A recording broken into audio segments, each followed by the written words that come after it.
Hey, sister cousins, welcome to my channel. I'm Lady C, and I'm here to see if the juice is worth the squeeze. Like and subscribe if you're new, and run it up in the comments. Let me know what's real. Now, dearly beloved, we are gathered here today to talk about DDG and Halle Bailey. Okay, ladies, now let's get information. I say, okay, ladies, now let's get information. You know you that when you cause all this conversation. Always stay gracious, After the beat. Here we go. Girl, listen, I'm not finna play with y'all, okay? DDG is doing exactly what people do when one tactic doesn't work. You go and try to throw an Uno reverse card, and I feel like that is what DDG is up to right now. I mean, what you want us to do? Girl, we tried to tell you. Told y'all niggas, I told y'all niggas. Y'all thought I was playing, but I told y'all. You thought we was hating ass bitches? Girl, you thought we was bitter old bitches that was trying to ruin your fun, girl? Girl, okay? Girl. And to the group of men and the group of weirdos that are out there that is like, oh, yeah, she put his life in danger, ... Let me tell you something. As a person that has gone through postpartum depression, when I tell you that she was me on a light day. If y'all think that Halle is crazy, baby, I must be a serial killer. Because this is light work. This is on a medium day.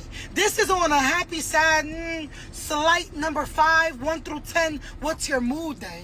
I feel like a person's environment contributes to the postpartum. Now, don't get me wrong. Postpartum is a serious, serious thing. But I feel like your environment can also add to how deep the postpartum rabbit hole goes, okay? At the time when I was going through postpartum, my mother was diagnosed with cancer. I was in a very, very messed up situation, and my whole entire pregnancy, I tried to internalize everything that I was going through, and I tried to be happy. I tried to make sure that, my spirits were still light, and to try to just think positive and just everything that I could possibly do. But when I had him, first of all, the first thing that happened, they put him on my chest and then they snatched him away from me because he wasn't breathing. And then after they put him back on my chest, it's something that was not quite connecting. And it stayed that way for at least the first 2 years, okay? He would cry, and nothing I did for him soothed him except for feed him, okay? But everything else, when I tell you, I always say that he made me earn him because he was not a baby that just some babies, they're just so easygoing. They're happy. They're always smiling. And he was a smiling baby, don't get me wrong, but I'm saying they're just always, you pat him on the back. That's an easy soothing technique. You do, he was not that. If you're happy and you know it, clap your hands. Fuck you. He needed special treatment. Even to this day, I am still learning how to, parent him. And it's not because he's a very well-mannered kid. He's a very sweet, kind individual. But the first time that he and I connected, he was about 7 months old. And that was the day my mother passed away. And it was like something in him knew that I was hurting. And he leaned on me and he kind of just embraced me for that moment when I was crying my eyes out. And so I say all of that to say that, postpartum, I'm getting so emotional. Okay, hold on. Oh God. Okay, sorry. So, I say all of that because when you are in that situation and you are, you feel alone, and if your environment is toxic. Oh my God. Okay, hold on. I feel like the environment is toxic.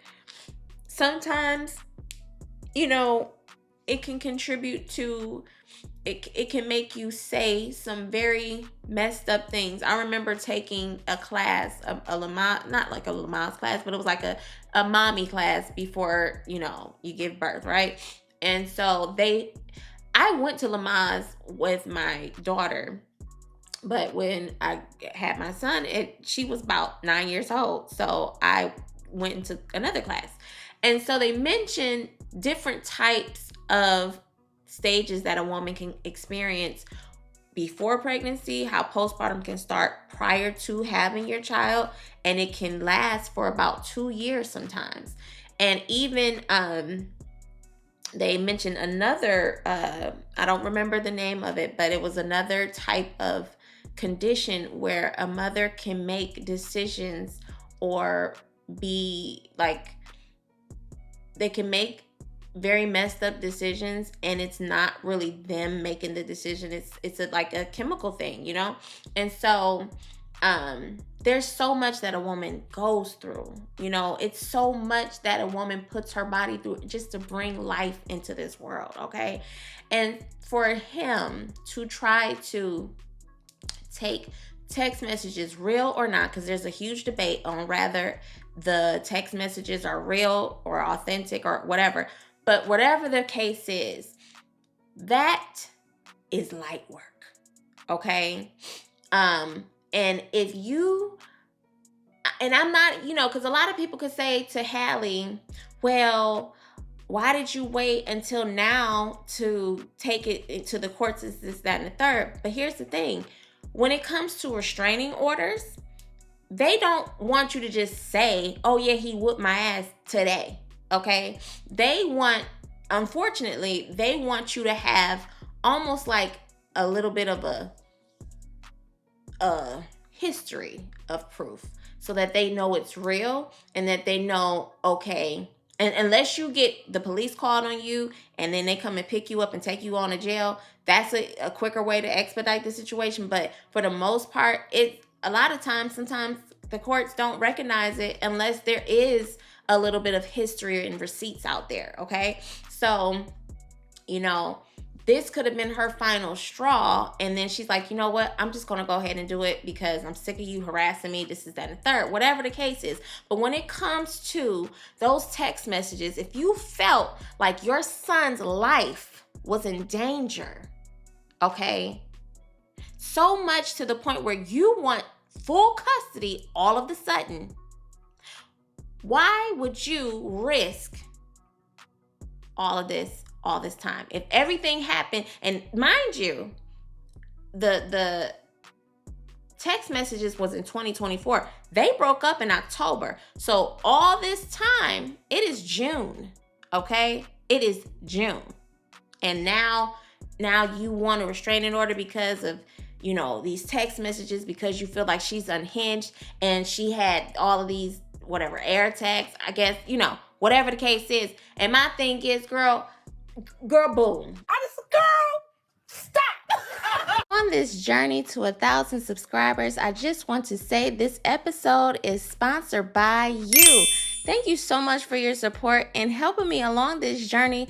Your support keeps me encouraged. It keeps me going. It keeps me wanting to make more content. Hopefully you like what you see. So if you like what you see, girl, go ahead and hit that subscribe button, girl. I won't bite, okay? All right, now let's get back to the show. Y'all was toxic. Whatever y'all had going on, y'all had it going on. And she decided, you know what? The relationship needs to come to an end. Or maybe you decided it. Whatever the case is. But I think, from my understanding, I think that she ended the relationship. So she had enough sense to say, you know what? I don't like this ride. I'm going to get off. And regardless if you guys were, trying to see where the relationship could go, maybe, you guys were thinking about getting back together and maybe not. But whatever the case is, she had enough sense to part ways. Okay?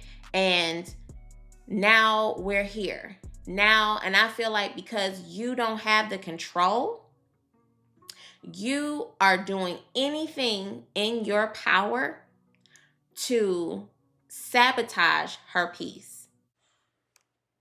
Not on my watch. Not on my watch. That is what people who are used to having control over the situation, used to controlling the narrative, that is what they do. When they can't control you over here and this doesn't work anymore, they will move and try a different technique. They will reposition and try to, get at you the other way. And that is to me what is going on. And I just feel like that is just so manipulative and exploitive. And anybody else who was listening to us, I consider myself an auntie since I was in my 20s, girl. I've always had an old soul. But I'm for sure at that age now where it's just like, girl, listen. The very first sign of disrespect, whenever you have to question, did that person just? Anytime you have to ask yourself, or even ask your friends, or ask your mom, or ask somebody you are close to about something that person has done or said, 9 times out of 10, that is your body's responding to you, telling you, get the hell on. Don't even question it. Just walk away at the first sign, the very first sign, okay? And I just, even women my age, women older than me, whoever it is under the sound of my voice, you walk away at the first sign of disrespect, the very first sign of disrespect, because there's no reason for anybody's mental health to be questioned like this. I just think it is so trash for somebody to take postpartum. You know how many years women have been sent to mental facilities because the men did not understand what was happening with their wives? And a lot of times the men contributed to that woman's mental health being the way it is. Because let me tell you something. I'm not trying to speak too far ahead of myself. Some people are in perfectly great, harmonious relationships and they suffer from postpartum depression. It is just something that they go through. But what I'm saying is, whatever is happening in your head, whatever is happening to you chemically, for you to be in a bad relationship or a toxic relationship, that is going to add more weight to that woman's shoulders, and she is going to be so vulnerable and so frail and fragile that whole entire time. And I don't wish that on anybody. And that is not for anybody to use against a woman. You know what I mean? And so I just feel like, it's going to be a whole lot of men with pitchforks and daggone tiki torches trying to figure out how they can make some sense out of what he just posted. A lie or not, I don't care. But, tread lightly, all right? Because, girl, and you know what that judge did? Denied it. You are the weakest link. Goodbye.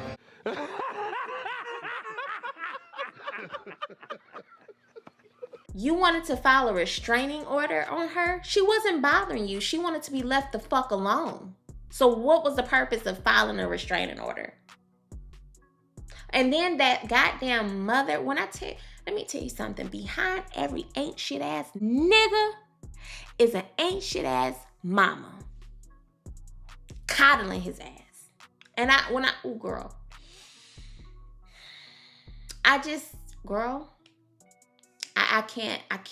cannot. Girl, her IG name set it off for me, baby. When it said DDG's mom, or I made DDG or some shit, girl, I know I don't need to know nothing else about that woman. It's all in the daggone name. Cause girl, like, what? I don't know, girl. I really don't, whatever. Girl, my bad, y'all. I didn't mean to start crying, okay? But, girl, it pisses me off. It really pisses me off when women go through things and you know, I knew when she made that tweet after that whole situation with Kai Cenat, when she got on there in defense mode trying to figure out just what the hell was going on, I already knew. I was like, okay. And the fact that he tried to come out and support her, he knew damn well too that, okay, she's fragile and, you know, y'all need to be nice to her. That was the only time that I feel like he understood that she was going through things, and he decided that one time to be kind to her. I ask you, is it a coincidence? And because he knew he was dead wrong too. All right, you using your child as a fucking prop to go fucking viral, you're dumb. You're dumb, and you don't give a fuck about your kid, to be quite honest. All right? So, yeah, that's the reason why he supported her, because he knew he was goddamn wrong. Dead wrong. And he wanted to clean this shit up. But, yes, that is when I could see that she was going through some things. You know what I'm saying? I'm like, and then she turned around and apologized. And I'm like, girl, I would have never, ever. I don't give a fuck what y'all saying at all. Y'all don't know shit. And then another thing, okay? Because I ain't finished, bitch. Hold up. Bitch, don't it seem like every time she has something happening, some type of motion going on for herself, here his ass come. Surprise, surprise. Girl, I'm just like, you know, I'm just so fucking sick of him. I'm sick of him, girl. Okay, girl. Listen, because I don't know how much time I done gave. And I don't know if I said I was going to take a long time or not. But girl, whatever. Let me know what you guys are thinking about this whole DDG situation. Do you think that he was in the right? Do you think he was in the wrong? Do you believe that the text messages that were posted out here are real, authentic, or not? What's it given, okay? Keep it respectful in these comments. Keep it cute, girl, okay? Okay. Like and subscribe. Hit the notification bell if you're really about that life. And yeah, let's talk about it in the comments. So I'm going to call you guys back in a little bit. Bye.